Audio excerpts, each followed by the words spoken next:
Hi, welcome to She Thrives Future Aligned. I have my dear friend here, Mel Larson, who is a behavioral nutritionist, and we're going to be talking about navigating the connection between gut health and anxiety and how profound an area that is in your healing and especially for women.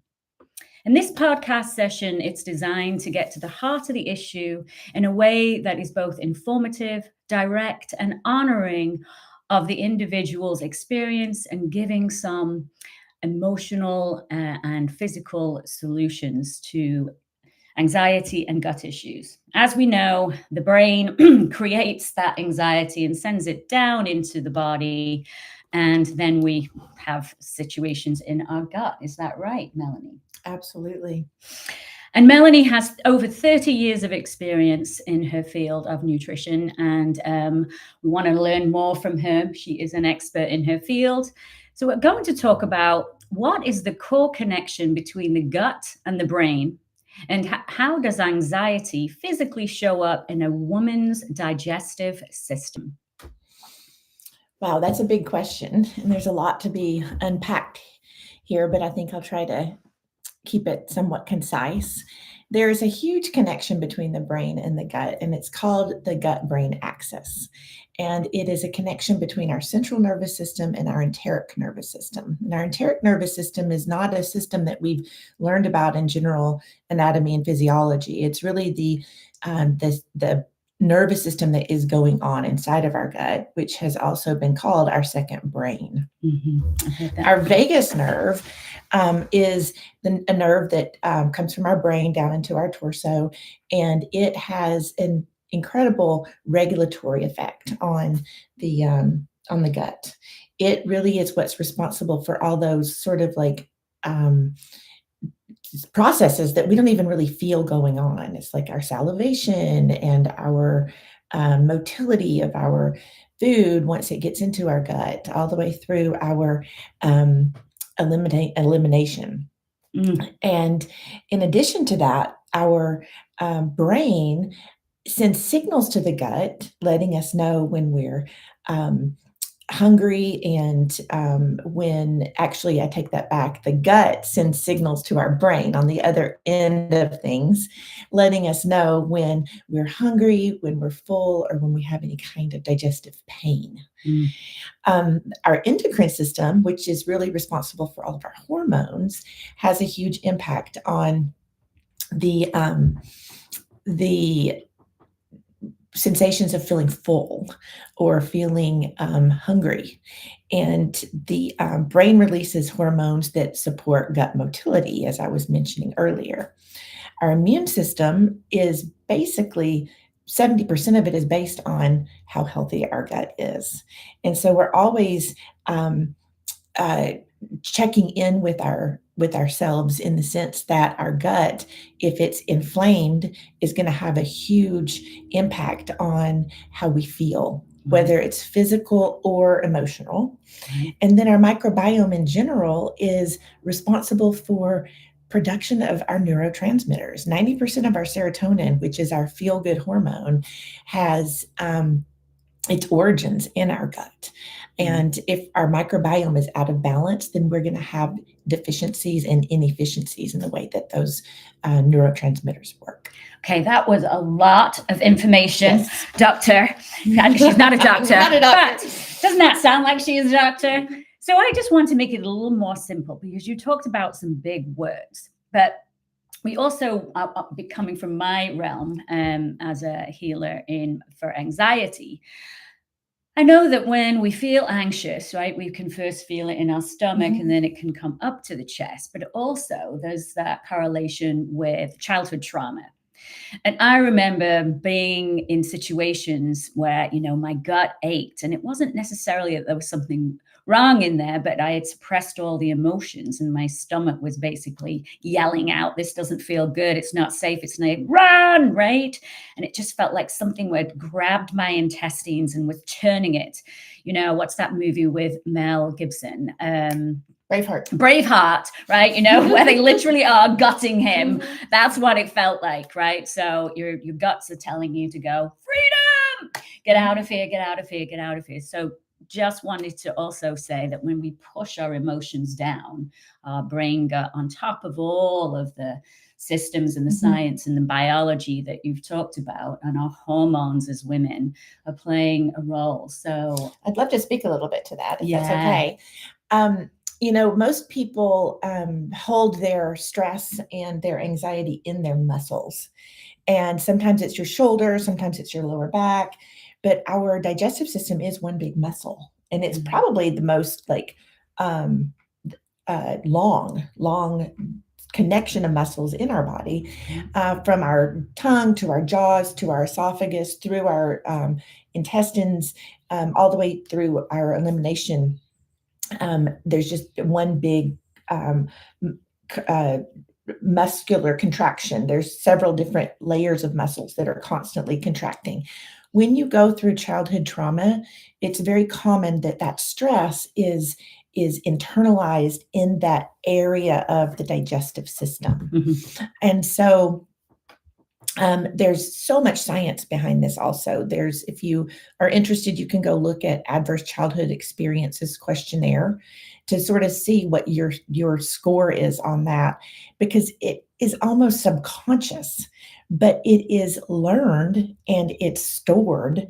And until you access ways to heal that, it's going to present itself in terms of anxiety, depression, and it really does happen right here. There's a reason. It's the head, the heart, the gut. We're all in like one plane of existence. Right. And you also, right, talked about eating healthy, right? And specific dietary changes you can do and recommend to calm a woman's nervous system down and soothe that stomach anxiety, and also the inflammation that you have talked about. Sometimes we crave the things that are the worst for us, right? Oh yeah. Right. It's comfort. Yeah. It's learned. Yeah. And in terms of my approach around supporting women with anxiety and helping to rebalance the gut microbiome, which is a beautiful balance between healthy bacteria and not so healthy bacteria. Both exist, because we've got bacteria that digest all the toxins and breakdown of our food and our substances that we're eliminating. But there's also this really great bacteria that creates that symbiosis, is what it's called. We've got symbiosis when it's all in alignment, and we've got dysbiosis when it's not working together or there's an imbalance.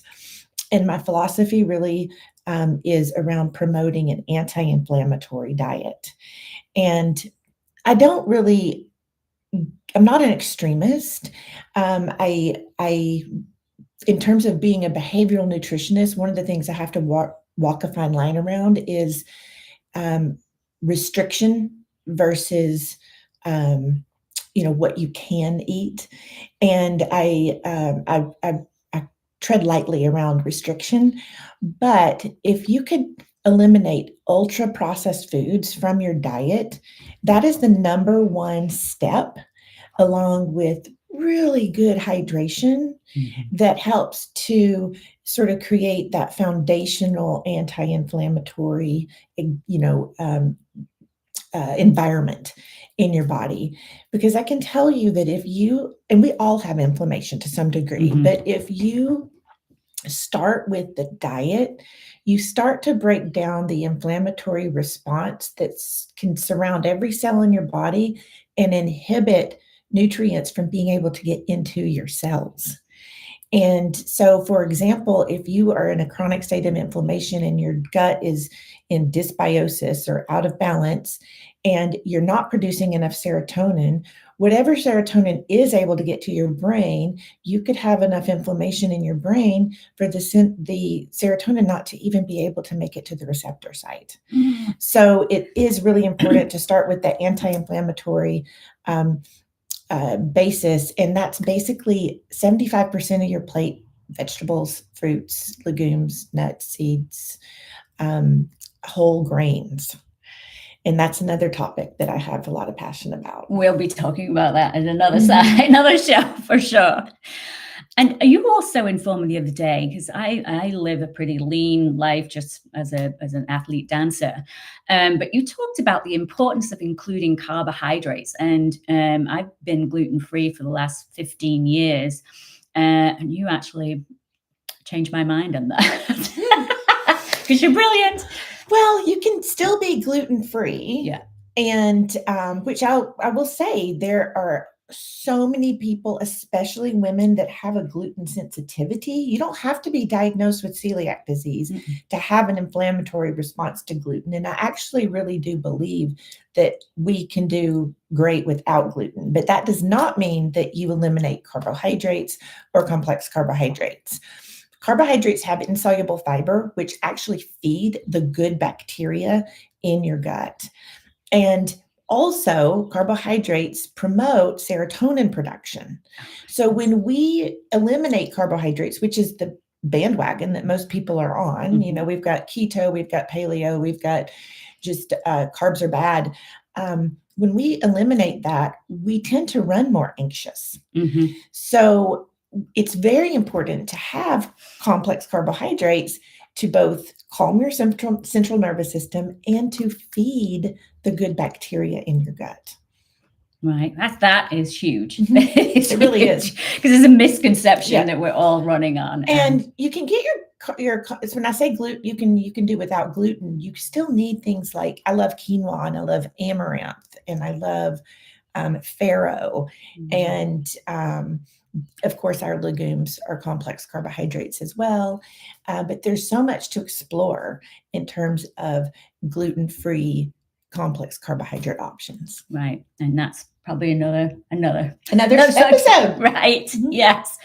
Well, that was an introduction to the wealth and breadth and brilliance of Mel Larson, who is a dear friend and a colleague in the realm of health for women. And you also work with adults, women, men and women, right? Do you work with children?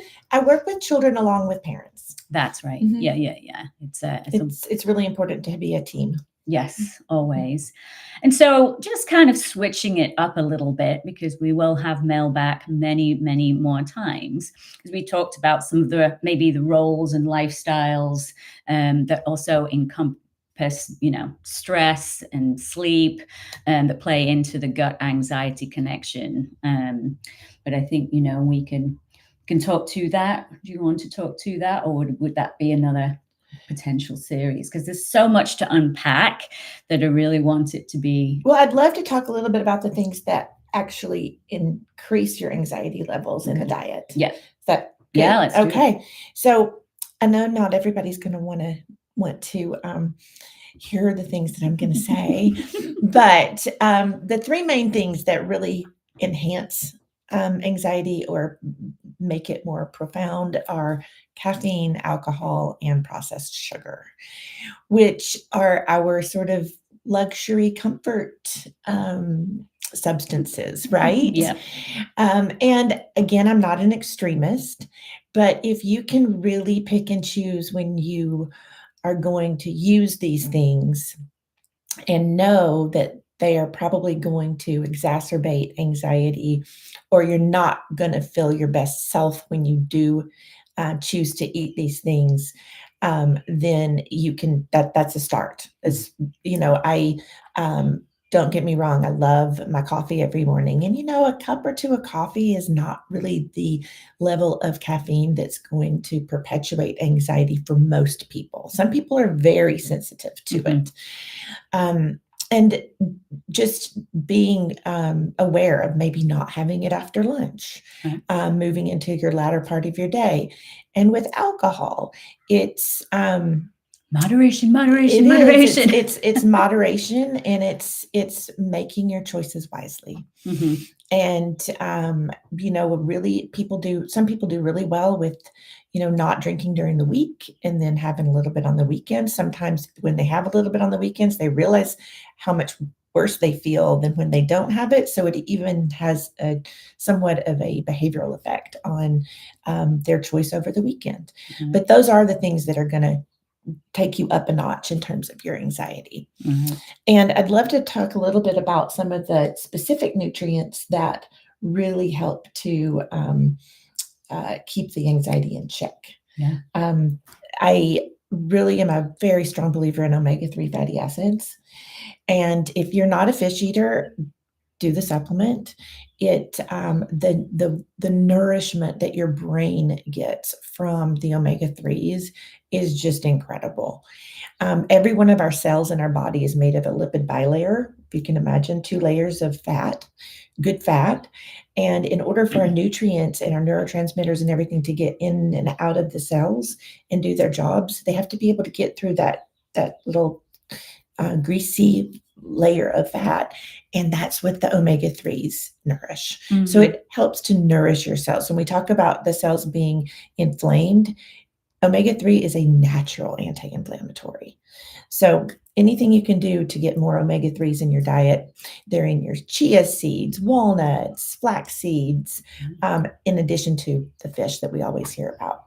Magnesium is so important for relaxing the central nervous system. Yes, my go-to. And I don't really believe we can get enough magnesium from our diet to really do the trick at this stage in the game.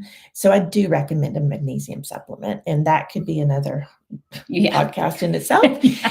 But there are so many great magnesium complex supplements on the market now where it has a combination of different types of magnesium that do different functions that I think it's a great place to start. Yeah, I take a supplement that's calcium, zinc, and magnesium because they kind of help the absorption. But yeah, that's great. We've talked about complex carbohydrates, and of course, people always want to know about probiotics.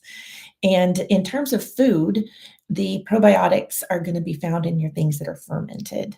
So there's been a plethora of new products in the marketplace. I see them both like at Whole Foods in the refrigerators, but also on the shelves. You've got a lot of fermented vegetables and krauts and onions and relishes that are just really so tasty on almost anything. I'd love doing a grain bowl and topping it with some kind of fermented food.